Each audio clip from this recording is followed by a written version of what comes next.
think about it, what a privilege to be able to go to the bottom of the sea to see something that only a handful of people on Earth get to witness.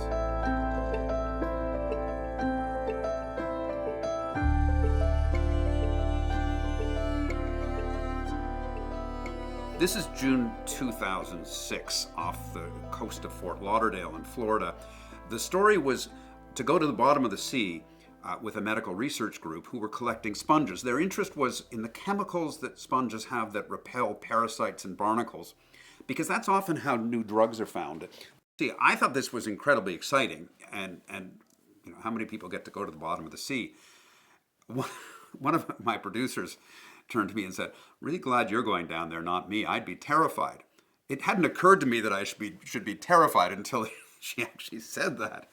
And then I was thinking, we are going to be very, very far down. I think it was 1,500, 2,000 feet down. As you get deeper, the sun doesn't penetrate and it gets solid black dark. And there are big, huge headlamps on the submersible that shine out front. The colors dissipate. Everything is yellow and brown. And we got this incredible footage of this claw going onto the sea floor, grabbing these sponges, and there was a cage at the front of the submersible, and they just filled it up with sponges from different parts of the sea floor. And they took these sponges back and they examined them, and they were part of the medical research that helps develop new drugs. It was a really exotic story. The chemical repellents that were naturally in sponges that kept parasites and barnacles from attaching them.